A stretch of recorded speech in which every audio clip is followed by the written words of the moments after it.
നമ്മളുടെ topic measurement and scaling ആണ്. So measurement എന്താണ്, സ്കെയിലിംഗ് എന്താണെന്നുള്ളത് പ്രീവിയസ് ക്ലാസ്സിൽ നമ്മൾ ഡിസ്കസ് ചെയ്തതാണ്. ഇന്ന് നമുക്ക് അതിൽ ഡിസ്കസ് ചെയ്യാനുള്ള ഒരു ടോപ്പിക് എന്ന് പറയുന്നത് സ്കെയിലിംഗ് ടെക്നിക്സ് ആണ്. സോ സ്കെയിലിംഗ് ടെക്നിക്സിലേക്ക് പോകുന്നതിൻ്റെ മുമ്പ് നമുക്ക് approaches related with construction of scale എന്താണെന്ന് നോക്കണം.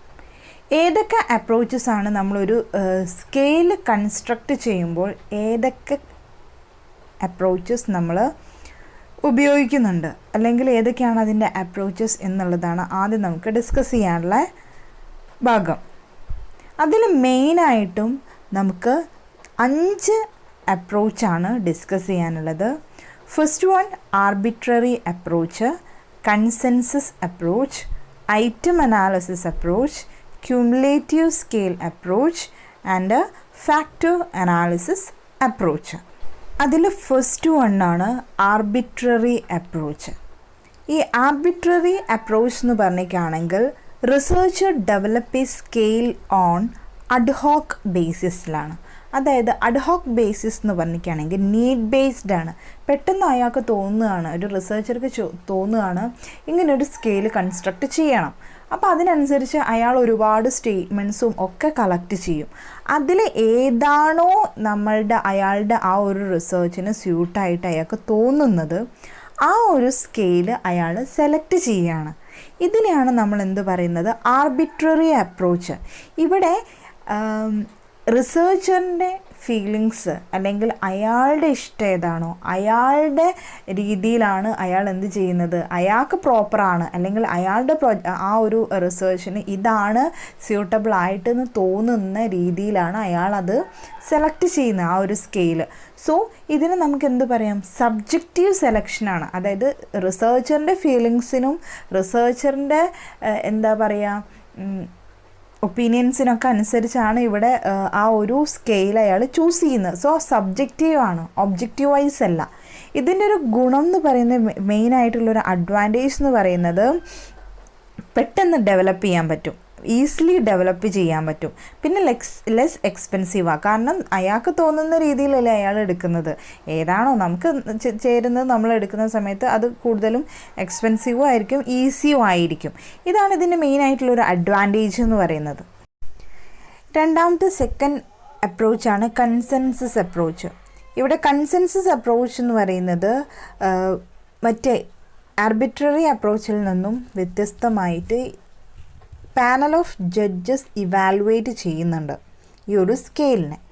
അപ്പോൾ ഈ ഡിഫറൻഷ്യൽ സ്കെയിൽസൊക്കെ കൂടുതലായിട്ടും വരുന്നത് ഈ ഒരു കൺസെൻസസ് അപ്രോച്ച്. ഈ ഡിഫറൻഷ്യൽ സ്കെയിൽസ് എന്ന് പറയുന്നത് LL തേഴ്സ്റ്റൺ എന്ന് പറയുന്ന ഒരാൾ ഡെവലപ്പ് ചെയ്തൊരു സ്കെയിലാണ്.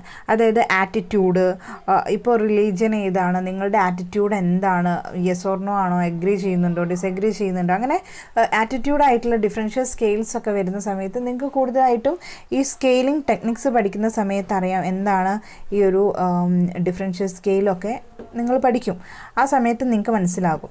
അപ്പോൾ ഈ ഒരു കൺസെൻസസ് അപ്രോച്ച് എന്ന് പറയുന്നത് ആർബിട്രറി അപ്രോച്ചിൽ നിന്നും വ്യത്യസ്തമായിട്ട് ഇവിടെ പാനൽ ഓഫ് ജഡ്ജസ് ഇവാലുവേറ്റ് ചെയ്യുകയാണ്. ഈ ഒരു സ്കെയിൽ ടെക്നിക്സ് എന്ന് പറയുന്നത് ഈ ഒരു നമ്മളുടെ സ്റ്റഡി ആയിട്ട് റിലേറ്റ് ചെയ്ത ഈ ഒരു ഏരിയൻ്റെ അണ്ടറിലാണോ വരുന്നത്, അല്ലെങ്കിൽ ഇത് മീനിങ് ഫുൾ ആൻഡ് ക്ലിയർ ആണോ, അല്ലെങ്കിൽ സ്കെയിൽ റെപ്രസെൻറ്റ് ചെയ്യുന്നത് ആറ്റിറ്റ്യൂഡാണോ എന്നൊക്കെ ചെക്ക് ചെയ്യാൻ അല്ലെങ്കിൽ ഇവാലുവേറ്റ് ചെയ്യാൻ ഒരു പാനൽ ഓഫ് ജഡ്ജസ് ഉണ്ടാകും. സോ ഇതാണ് കൺസെൻസസ് അപ്രോച്ച്. അടുത്തതാണ് ഐറ്റം അനാലിസിസ് അപ്രോച്ച്. ഇതിൽ ആക്ച്വൽ റെസ്പോൺസ് എന്ത് ചെയ്യാണ്, സ്റ്റേറ്റ്മെൻറ്റ്സിൻ്റെ ഒക്കെ ബേസിൽ അനലൈസ് ചെയ്യാണ് ഈ ഐറ്റം അനാലിസിസ് അപ്രോച്ച്. ഓരോ ഐറ്റത്തിനും എടുത്തിട്ടാണ് നമ്മൾ എന്ത് ചെയ്യുന്നത്, ഐറ്റം അനാലിസിസ് അപ്രോച്ച് ചെയ്യുന്നത്. എങ്ങനെ ഇത് ഡിസ്ക്രിമിനേറ്റ് ചെയ്തിട്ടുണ്ട്, അതായത് ടോട്ടൽ ഹൈ സ്കോറും ലോ സ്കോറും, അതായത് ഒരാളുടെ പോസിറ്റീവായിട്ടുള്ള ആറ്റിറ്റ്യൂഡും നെഗറ്റീവ് ആറ്റിറ്റ്യൂഡും എത്രത്തോളം അതിൻ്റെ ആ ഓരോ ഐറ്റവും തമ്മിലുള്ള എത്രത്തോളം അത് ഡിസ്ക്രിമിനേറ്റ് ചെയ്യുന്നുണ്ട് എന്നുള്ളതാണ് ഇവിടെ നമ്മൾ ഐറ്റം അനാലിസിസ് അപ്രോച്ചിൽ ചെക്ക് ചെയ്യുന്നത്. ക്യുമുലേറ്റീവ് സ്കെയിൽ അപ്രോച്ച് എന്ന് പറഞ്ഞിരിക്കുകയാണെങ്കിൽ ഇവിടെ റെസ്പോണ്ടൻ്റ് എക്സ്പ്രസ് ചെയ്യുന്നത് എഗ്രിമെൻറ്റ് ഡിസഗ്രിമെൻറ്റ്, അതായത് പോസിറ്റീവും ഒരു നെഗറ്റീവും ഫീലിംഗ് ആണ്. ഒരാളോട് ചോദിക്കുകയാണ് എന്തെങ്കിലും ഒരു ബ്രാൻഡ് നിങ്ങൾക്ക് ഇഷ്ടമാണോ, അപ്പോൾ ഇഷ്ടമാണ് അല്ലെങ്കിൽ ഇഷ്ടമല്ല, അതായത് സ്ട്രോങ് നെഗറ്റീവ് അല്ലെങ്കിൽ സ്ട്രോങ് ആയിട്ടുള്ള ഒരു പോസിറ്റീവ് ഫീലിംഗ് ആണ് ഇവിടെ വരുന്നത്. ഇൻ ബിറ്റ്വീൻ ആയിട്ടുള്ള ആവറേജ്, ന്യൂട്രൽ അങ്ങനെയുള്ള കാര്യത്തിനെക്കാട്ടും കൂടുതൽ ക്യുമുലേറ്റീവ് സ്കെയിൽ അപ്രോച്ചിൽ സ്ട്രോങ് ആയിട്ട് എക്സ്പ്രസ് ചെയ്യുന്നത് ഒന്നെങ്കിൽ എഗ്രി ചെയ്യും അല്ലെങ്കിൽ ഡിസഗ്രി ചെയ്യും. ഇവിടെ ഈ ഒരു ക്യുമുലേറ്റീവ് സ്കെയിലിൽ എങ്ങനെയാണ് വരിക എന്ന് പറഞ്ഞാൽ 2 ഭാഗമാക്കി തിരിക്കുന്നു. അതിലൊരു ഭാഗം എന്ന് പറയുന്നത് മൊത്തം ഫേവറബിൾ ആയിട്ടുള്ള നമ്പേഴ്സ് കൊണ്ടോ അല്ലെങ്കിൽ വേർഡ്സ് കൊണ്ടോ അതിനെ ഫേവർ, അൺഫേവർ അല്ലെങ്കിൽ സ്ട്രോങ്ലി ഫേവർ എന്നൊക്കെ പറഞ്ഞിട്ട് അങ്ങനെ നമ്പേഴ്സ് കൊടുക്കുന്നു. മറ്റേ ഇതിലാണെങ്കിൽ അൺഫേവർ ആയിട്ടുള്ള ഭാഗങ്ങൾ കൊടുക്കുന്നു. അങ്ങനെ 2 ഭാഗങ്ങൾ, ഒന്നെങ്കിൽ അഗ്രി ചെയ്യുന്ന ഭാഗവും ഒന്നെങ്കിൽ ഡിസഗ്രി ചെയ്യുന്ന ഭാഗവും, അല്ലെങ്കിൽ ഫേവർ ചെയ്യുന്ന ഭാഗവും അല്ലെങ്കിൽ അൺഫേവർ ആവുന്ന ഭാഗവും, അങ്ങനെ 2 പോസിറ്റീവ് അല്ലെങ്കിൽ നെഗറ്റീവ് ആയിട്ട് വരുന്ന 2 ഭാഗങ്ങളാക്കി മാറ്റിയിട്ട് അതിൽ നമ്പേഴ്സ് കൊടുത്തിട്ടാണ് നമ്മൾ ഈ ക്യുമുലേറ്റീവ് സ്കെയിൽ അപ്രോച്ച് ഡെവലപ്പ് ചെയ്യുന്നത്. ഫാക്ടർ അനാലിസിസ് അപ്രോച്ച് എന്ന് പറഞ്ഞിരിക്കുകയാണെങ്കിൽ ഇൻ്റർഡിപ്പെൻഡൻ്റ് ആയിട്ടുള്ള ഐറ്റംസിനെ കോറിലേറ്റ് ചെയ്യാൻ വേണ്ടിയിട്ടാണ് നമ്മൾ ഫാക്ടർ അനാലിസിസ് അപ്രോച്ച് വരുന്നത്. ഈ ഫാക്ടർ അനാലിസിസ് അപ്രോച്ചിൻ്റെ ഒരു എക്സാമ്പിളാണ് സെമാൻറ്റിക് ഡിഫറൻഷ്യൽ സ്കെയിൽ. അതെന്താണെന്നാണ് നമ്മൾ ഇനി പഠിക്കാൻ പോകുന്നത്. അതിൻ്റെ കൂട്ടത്തിൽ നമുക്ക് നോക്കാം എന്താണ്. അതുപോലെ തന്നെ ഡിഫറൻഷ്യൽ സ്കെയിലും വരുന്നുണ്ട്. ഇത്രയാണ് ഫാക്ടർ അനാലിസിസ് അപ്രോച്ച്. അതുപോലെ തന്നെ മൊത്തത്തിലുള്ള approaches related with construction of scale. ഇത് നമുക്ക് ഈ സ്കെയിലിംഗ് ടെക്നിക്സ് പഠിക്കുന്ന സമയത്ത് ഒന്നും കൂടി വേണമെങ്കിൽ റിവൈസ് ചെയ്തിട്ട് ആ സ്കെയിലിംഗ് ടെക്നിക്സ് പഠിക്കുന്ന കൂട്ടത്തിൽ തന്നെ നമുക്കിതൊന്നും കൂടി പരിചയപ്പെടുമ്പോൾ കുറച്ചും കൂടി നിങ്ങൾക്ക് മനസ്സിലാവും. ഇനി അടുത്തതായിട്ട് നമ്മൾ പഠിക്കാൻ പോകുന്നത് ഫ്രീക്വൻ്റ്ലി യൂസ്ഡ് സ്കെയിലിംഗ് ടെക്നിക്സ് ആണ്. അതായത് നമ്മൾ ഫ്രീക്വൻ്റായിട്ട് യൂസ് ചെയ്യുന്ന ടെക്നിക്സുകളാണ്. ഏതൊക്കെ സ്കെയിലിംഗ് ടെക്നിക്സ് ആണ് യൂസ് ചെയ്യുന്നത്? നമ്മളുടെ ഇമ്പോർട്ടൻ്റ് ആയിട്ടുള്ളൊരു ഏരിയയാണ് സ്കെയിലിംഗ് ടെക്നിക്സ്. സോ സ്കെയിലിംഗ് ടെക്നിക്സിനെ നമുക്ക് എന്ത് ചെയ്യാം? റേറ്റിംഗ് സ്കെയിലെന്നും റാങ്കിങ് സ്കെയിലെന്നും നമുക്ക് 2ആയിട്ട് തിരിക്കാം. റേറ്റിംഗ് സ്കെയിലും വരുന്നുണ്ട്, റാങ്കിങ് സ്കെയിലും വരുന്നുണ്ട്. സോ റേറ്റിംഗ് സ്കെയിൽ എന്ന് പറയുന്നത് കൂടുതലായിട്ടും റെസ്പോൺസ് ചെയ്യുന്നത് കാറ്റഗറി എന്ന് പറയുന്നത് ബിഹേവിയറൽ കോൺസെപ്റ്റ് അല്ലെങ്കിൽ ഒബ്ജക്ട്സ്, ഇവൻറ്റ്സ്, അതിനൊക്കെ ആ ഒരു കോൺസെപ്റ്റായിട്ട് റിലേറ്റ് ചെയ്തിട്ടാണ് റേറ്റിംഗ് സ്കെയിൽ വരുന്നത്. റാങ്കിങ് സ്കെയിൽ എന്ന് പറയുന്നത് റാങ്ക് ചെയ്യാൻ വേണ്ടിയിട്ടാണ് അല്ലെങ്കിൽ കമ്പയർ ചെയ്യാൻ വേണ്ടിയിട്ടാണ്. സോ നമുക്ക് ഏതൊക്കെയാണ് റേറ്റിംഗ് സ്കെയിൽ, ഏതൊക്കെയാണ് റാങ്കിങ് സ്കെയിൽ എന്ന് നോക്കാം. സോ റേറ്റിംഗ് എന്താണ്? Rating scales. Rating means measuring an attribute by judgement in range. So അതിനെയാണ് നമ്മൾ റേറ്റിംഗ് എന്ന് പറയുന്നത്. അതിൽ ആദ്യമായിട്ട് വരുന്നത് ഏതൊക്കെയാണ് റേറ്റിംഗ് സ്കെയിൽസ് എന്ന് നമുക്ക് നോക്കാം. First one ഡൈക്കോട്ടോമസ് സ്കെയിലാണ്. ഡൈക്കോട്ടോമസ് എന്ന് പറഞ്ഞിട്ടുണ്ടെങ്കിൽ ആ പേരിൽ തന്നെ ഉണ്ട് 2 ആൻസർ വരുന്നത്, അതായത് ഡൈക്കോട്ടോമസ് ആണ്. 2 ആൻസേഴ്സ് വരുന്നതിനാണ് നമ്മൾ ഡൈക്കോട്ടോമസ് എന്ന് പറയുന്നത്. അതായത് കൂടുതലും നമുക്ക് വരുന്നത് യെസ് ഓർ നോ ക്വസ്റ്റ്യൻസ് ആണ്.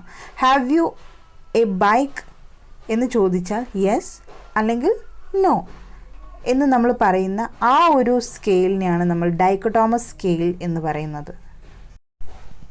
സെക്കൻഡ് വൺ കാറ്റഗറി സ്കെയിലാണ്.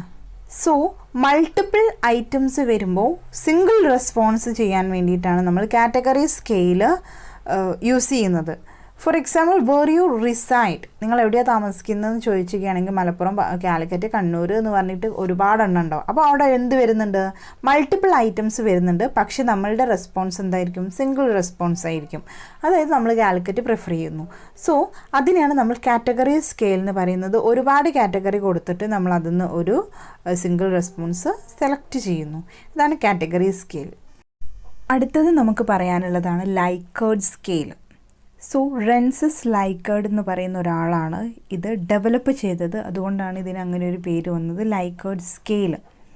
സോ ലൈക്കേർഡ് സ്കെയിൽ എന്ന് പറഞ്ഞാൽ ഇവിടെ ഒരു സീരീസ് ഓഫ് സ്റ്റേറ്റ്മെൻറ്റ്സ് ഉണ്ടാവും. ഒരാളുടെ ആറ്റിറ്റ്യൂഡ് നോക്കുന്ന സീരീസ് ഓഫ് സ്റ്റേറ്റ്മെൻറ്റ് ഉണ്ടാകും. അത് വെരി പോസിറ്റീവിൽ നിന്നും വെരി നെഗറ്റീവ്, അല്ലെങ്കിൽ വെരി നെഗറ്റീവിൽ നിന്നും വെരി പോസിറ്റീവിലേക്ക് പോകുന്നതായിരിക്കും. ഇവിടെ കൂടുതലും 5 സ്കെയിലാണ് നമ്മൾ യൂസ് ചെയ്യുന്നത്. നിങ്ങൾ ചിത്രത്തിൽ നോക്കിയിരിക്കുകയാണെങ്കിൽ റേറ്റിംഗ് സ്കെയിലായിട്ട് നിങ്ങൾക്ക് കാണാം ഒരു 5 സ്കെയിലായിട്ടാണ് ഇത് വരുന്നത്. ഇവിടെ നോക്കുന്ന സമയത്ത് very unsatisfied, neutral, satisfied, very satisfied, 5 എണ്ണം 5 സ്കെയിലാണ് ഇവിടെ. അതിൽ ഏതാണോ നിങ്ങൾക്ക് ഇപ്പോൾ ഒരു പർച്ചേസിൻ്റെ ഒരു സാറ്റിസ്ഫാക്ഷനാണ് ചോദിക്കുന്നതെങ്കിൽ നിങ്ങളോട് ചോദിക്കുകയാണ് നിങ്ങൾ സാറ്റിസ്ഫൈഡ് ആണോ, അൺസാറ്റിസ്ഫൈഡ് ആണോ, ന്യൂട്രൽ ആണോ, സാറ്റിസ്ഫൈഡ് ആണോ, വെരി സാറ്റിസ്ഫൈഡ് ആണോ, നിങ്ങൾക്ക് ഏത് വേണമെങ്കിലും അതിൽ മാർക്ക് ചെയ്യാം. അപ്പോൾ ഇങ്ങനെ ആറ്റിറ്റ്യൂഡ് നോക്കുന്ന ഒരു സ്കെയിലാണ് ഏത് ലൈക്കേർഡ് സ്കെയിൽ എന്ന് പറയുന്നത്. 5 സ്കെയിലായിരിക്കും. മെയിനായിട്ടും ഇത് -2 to +2 ആണ്, അങ്ങനെയാണ് പറയുക. അല്ലെങ്കിൽ 0 ആണ് അതിൻ്റെ നടുവിൽ വരുന്നത്, ന്യൂട്രൽ. എപ്പോഴും ഒരു ന്യൂട്രൽ ആയിട്ടുള്ളൊരു ഭാഗം കൂടി ഈ ലൈക്കേർഡ് സ്കെയിലിൽ ഉണ്ടാകും. ഇതിന് വേറെ പറയുന്നത് they are also called summated scale because scores of individual items are summated to produce a total score for the respondent. ഇതിന് സമ്മേറ്റഡ് സ്കെയിൽ എന്നും കൂടിയും പറയുന്നുണ്ട്. ഇനി നെക്സ്റ്റ് പറയാനുള്ളതാണ് സെമാൻറ്റിക് സ്കെയിൽ അല്ലെങ്കിൽ സെമാൻറ്റിക് ഡിഫറൻഷ്യൽ സ്കെയിലാണ്. സോ സെമാൻറ്റിക് ഡിഫറൻഷ്യൽ സ്കെയിൽ എന്ന് പറഞ്ഞാൽ ഇവിടെ extensive use of words rather than നമ്പേഴ്സാണ്. കൂടുതലും ഇവിടെ വേർഡ്സാണ് ഉപയോഗിക്കുന്നത് നമ്പേഴ്സിനെക്കാട്ടിയും. പക്ഷേ ഇവിടെ സെമാൻറ്റിക് ഡിഫറൻഷ്യൽ സ്കെയിൽ എന്ന് പറഞ്ഞിരിക്കുകയാണെങ്കിൽ ബൈപോളാർ മാത്രമായിട്ട്, അതായത് 2 പോളാർ റീജിയൻ, 2 അറ്റത്ത് എക്സ്ട്രീം എൻഡ്സിൽ എന്തുണ്ടാകും, ഇപ്പോൾ ഗുഡ് ആണെങ്കിൽ ബാഡ് ഉണ്ടാകും, ഇമ്പോർട്ടൻ്റ് അൺഇമ്പോർട്ടൻ്റ് എന്ന് പറഞ്ഞിട്ട് ഉണ്ടാകും. നടുവിൽ എന്തുണ്ടാവില്ല, അതിൻ്റെ എന്താ പറയുക, സ്ട്രോങ്ലി എഗ്രി, ഡിസഗ്രി അങ്ങനെ ഉള്ള വേർഡ്സ് ഒന്നും ഉണ്ടാവില്ല. ജസ്റ്റ് അതിൻ്റെ ആ ബൈപോളാറായിട്ടുള്ള ഒബ്ജക്റ്റീവ്സ് മാത്രമേ ഉണ്ടാവുള്ളൂ. നിങ്ങൾ പിക്ചറിലേക്ക് നോക്കിയിരിക്കുകയാണെങ്കിൽ കാണാം ബാഡും ഉണ്ടാവും ഗുഡും ഉണ്ടാകും. പക്ഷേ നടുവിലുള്ള എവിടെ വേണമെങ്കിലും നമുക്കതിനെ മാർക്ക് ചെയ്യാം. ആ മാർക്ക് ചെയ്യാനുള്ള പോയിൻ്റ് ഉണ്ടാവും. ഇപ്പോൾ ക്രൂവൽ കൈൻഡ്, അൺപ്ലസൻറ്റ്, അങ്ങനെ റൂഡാണ്, കോട്ടേഴ്സ്, അങ്ങനെ പറഞ്ഞിട്ട് കുറേ നമ്പേഴ്സ് ഉണ്ട്. ഇത് 7 സ്കെയിലാണ് കൂടുതലും വരുന്നത്. അതായത് ബൈപോളാർ ഒബ്ജക്റ്റീവ്സ് ഉണ്ടാകും, നടുവിൽ എവിടെ വേണമെങ്കിലും നമുക്കതിനെ എന്ത് ചെയ്യാം, മാർക്ക് ചെയ്യാം. അതാണ് സെമാൻറ്റിക് സ്കെയിൽ അല്ലെങ്കിൽ സെമാൻറ്റിക് ഡിഫറൻഷ്യൽ സ്കെയിലിൽ വരുന്നത്. ഐറ്റമൈസ്ഡ് റേറ്റിംഗ് സ്കെയിൽ ആവുന്ന സമയത്ത് ഇവിടെ എന്ന് പറഞ്ഞിരിക്കുകയാണെങ്കിൽ റെസ്പോണ്ടൻസ് എന്താ ചെയ്യുന്നത്, നമ്പേഴ്സാണ് റെസ്പോണ്ടൻസ് ഇവിടെ മാർക്ക് ചെയ്യുന്നത്.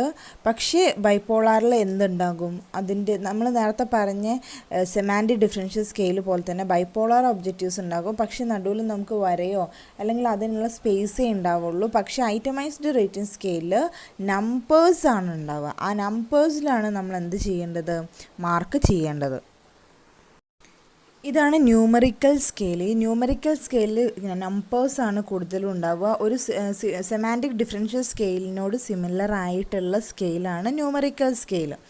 ഇതിന് ഇൻ്റർവൽ സ്കെയിൽ എന്നും പറയുന്നുണ്ട്. ഗ്രാഫിക് റേറ്റിംഗ് സ്കെയിൽ ആവുന്ന സമയത്ത് റെസ്പോണ്ടൻ്റ് എന്ത് ചെയ്യുന്ന ഒരു പെർട്ടിക്കുലർ ക്വസ്റ്റ്യൻസിൻ്റെ ആൻസർ നമ്മളൊരു പെർട്ടിക്കുലർ ആയിട്ടുള്ള ഒരു ആൻസറിന് നേരെ നമ്മൾ എന്ത് ചെയ്യാണ്, മാർക്ക് ചെയ്യുകയാണ്. അതാണ് ഗ്രാഫിക് റേറ്റിംഗ് സ്കെയിൽ. ഫിക്സഡ് അല്ലെങ്കിൽ കോൺസ്റ്റൻറ്റ് സ്കെയിൽ എന്ന് പറഞ്ഞിരിക്കുകയാണെങ്കിൽ അവിടെ കോൺസ്റ്റൻ്റ് ആയിട്ടുള്ള വേർഡ്സ് അവിടെ ഉണ്ടാകും. അതിന് നേരെ നമ്മളുടെ ആൻസർ മാർക്ക് ചെയ്യുന്നു. അതാണ് ഫിക്സഡ് ഓർ കോൺസ്റ്റൻറ്റ് സ്കെയിൽ. ഇത്രയാണ് റേറ്റിംഗ് സ്കെയിലിൽ വരുന്നത്. ഇനി പറയാനുള്ളതാണ് റാങ്കിങ് സ്കെയിൽ. റാങ്കിങ് സ്കെയിലിൽ കൂടുതലും വരുന്നത് മെയിനായിട്ടും 3 റാങ്കിങ് സ്കെയിലാണ് വരുന്നത്. Paired comparison, comparative scale, forced choice. അതിൽ പെയർഡ് കമ്പാരിസൺ എന്ന് പറയുമ്പം 2 ഒബ്ജക്ട്സിനെ കമ്പയർ ചെയ്യുന്നതാണ് പെയർഡ് കമ്പാരിസൺ. അതായത് ഒന്നെങ്കിൽ നമുക്കിപ്പോൾ ഒരു സോഫ്റ്റ് ഡ്രിങ്ക് ഒക്കെ എടുക്കുകയാണെങ്കിൽ ന്യൂ ഫ്ലേവറും അല്ലെങ്കിൽ അതിൻ്റെ ബ്രാൻഡും, അങ്ങനെ 2 ഫീച്ചേഴ്സ് നമ്മൾ എന്ത് ചെയ്യാണ്, കമ്പയർ ചെയ്യുകയാണ്. അല്ലെങ്കിൽ 2 ഒബ്ജക്ട്സിനെ കമ്പയർ ചെയ്യുകയാണെങ്കിൽ അതിനെയാണ് പെയർഡ് കമ്പാരിസൺ എന്ന് പറയുന്നത്. കമ്പാരറ്റീവ് സ്കെയിൽ ആവുന്ന സമയത്ത് ഇവിടെ 2 or more ഒബ്ജക്ട്സ് ഉണ്ടാകും. പെയർഡ് കമ്പാരിസണിൽ 2 ഒബ്ജക്ട്സ് ആണെങ്കിൽ കമ്പാരറ്റീവ് സ്കെയിലിൽ 2 or more ഒബ്ജക്ട്സിന് നമുക്ക് എന്ത് ചെയ്യേണ്ടി വരും, കമ്പയർ ചെയ്യേണ്ടി വരും. അതാണ് കമ്പാരറ്റീവ് സ്കെയിൽ എന്ന് പറയുന്നത്. ഈ ഫോഴ്സ്ഡ് ചോയ്സ്, അടുത്തൊരു ചോയ്സാണ് ഫോഴ്സ്ഡ് ചോയ്സ്. ഈ ഫോഴ്സ്ഡ് ചോയ്സിൽ ഇപ്പോൾ 45 ഐറ്റംസ് ഉണ്ടെങ്കിൽ അതിൽ ആദ്യത്തെ 10 നിങ്ങളോട് റാങ്ക് ചെയ്യാൻ പറയുകയാണ്. അപ്പോൾ നിങ്ങൾക്ക് എന്ത് ചെയ്യാൻ പറ്റും, നിങ്ങളുടെ ആ ഒരു 45 ഐറ്റംസിനെ നോക്കിയിട്ട് നിങ്ങൾക്ക് പ്രിഫർ ചെയ്യാൻ പറ്റും. 10 ഫസ്റ്റ് റാങ്ക് ചെയ്യാൻ പറ്റും. അതിനാണ് ഫോഴ്സ്ഡ് ചോയ്സ് എന്ന് പറയുന്നത്. പെട്ടെന്ന് നിങ്ങളോട് റാങ്ക് ചെയ്യാൻ പറയുന്ന സമയത്ത് ആദ്യത്തെ 10 നിങ്ങൾക്ക് റാങ്ക് ചെയ്യാൻ പറ്റും. പക്ഷേ ഇതെന്ന് പറഞ്ഞിരിക്കുകയാണെങ്കിൽ ഇതിൻ്റെ ഒരു മെയിൻ ആയിട്ടുള്ള ഡിസഡ്വാൻറ്റേജസ് അല്ലെങ്കിൽ ലിമിറ്റേഷൻ എന്ന് പറഞ്ഞിരിക്കുകയാണെങ്കിൽ റെസ്പോണ്ടൻറ്റ് ചില സമയത്ത് കെയർലെസ്ലി പെട്ടെന്ന് ചെയ്യേണ്ടതുകൊണ്ട് കെയർലെസ്ലി അത് റാങ്ക് ചെയ്യാം. അതാണ് ഫോഴ്സ്ഡ് ചോയ്സ്. ഇത്രയും പറഞ്ഞ റാങ്കിങ് ആണെങ്കിലും റേറ്റിംഗ് സ്കെയിലാണെങ്കിലും ഒക്കെ വരുന്നത് കമ്പാരറ്റീവ് സ്കെയിലിൻ്റെ അണ്ടറിലാണ്. ഈ റാങ്കിങ്ങും ഇതുവരെ പഠിച്ച റാങ്കിങ്ങും റേറ്റിങ്ങും ഒക്കെ കമ്പാരറ്റീവ് സ്കെയിൽസാണ്. ഇനി നമുക്ക് അതിൽ 1-2 നോൺ കമ്പാരറ്റീവ് സ്കെയിലും കൂടി നോക്കാനുണ്ട്. അതിൽ നമുക്ക് മെയിനായിട്ട് നോക്കാനുള്ളത് കണ്ടിന്യൂസ് റേറ്റിംഗ് സ്കെയിലും ലൈൻ മാർക്കിംഗ് സ്കെയിലുമാണ്. ഈ കണ്ടിന്യൂസ് റേറ്റിംഗ് സ്കെയിൽ എന്ന് പറഞ്ഞിരിക്കുകയാണെങ്കിൽ റെസ്പോണ്ടൻസിനോട് ഇൻ്റർവ്യൂ സമയത്ത് ഒരു കാർഡ് കൊടുത്തിട്ട് അവിടെ മാർക്ക് പ്ലേസ് ചെയ്യാൻ പറയുന്നതിനെയാണ് നമ്മൾ കണ്ടിന്യൂസ് റേറ്റിംഗ് സ്കെയിൽ എന്ന് പറയുന്നത്. ഇതൊരു കണ്ടിന്യൂസ് ലൈൻ ആയിരിക്കും. ഈ ലൈനിൻ്റെ മുകളിലാണ് റെസ്പോണ്ടൻറ്റ് മാർക്ക് ചെയ്യേണ്ടത്. ഇതുപോലെ തന്നെയാണ് ലൈൻ മാർക്കിംഗ് സ്കെയിലും. ഏകദേശം നമ്മളുടെ സെമാൻറ്റിക് ഡിഫറൻഷ്യൽ സ്കെയിൽ പോലെ തന്നെ 2 സൈഡിൽ 2 ഒബ്ജക്ട്സിലും ഓപ്പോസിറ്റ് ആയിട്ടുള്ള വേർഡ്സ് ഉണ്ടാകും. ഒന്നെങ്കിൽ ഈസി, വെരി ഈസി ഉണ്ടാകും, വെരി ഹാർഡ്, 2 പോളാർ സൈഡിൽ. എന്നിട്ട് ഒന്നെങ്കിൽ അതിൽ ഇടയിൽ എന്ത് വരാം, വേർഡ്സ് വരാം, അല്ലെങ്കിൽ വെറും ലൈൻ മാത്രമായിട്ട് വരാം, അല്ലെങ്കിൽ നമ്പേഴ്സ് വരാം. ഏത് ടൈപ്പിൽ വേണമെങ്കിലും വരാം. അതിൽ നമ്മൾ എന്ത് ചെയ്യാണ്, മാർക്ക് ചെയ്യാണ്. ഇതിനെയാണ് ലൈൻ മാർക്കിംഗ് സ്കെയിൽ എന്ന് പറയുന്നത്. ഇത്രയാണ് നോൺ കമ്പാരറ്റീവ് സ്കെയിലിൽ വരുന്നത്. ഇത്രയാണ് നമ്മളുടെ ഈ ഒരു സ്കെയിലിംഗ് ടെക്നിക്സിൽ നമുക്ക് പഠിക്കാനുള്ളത്.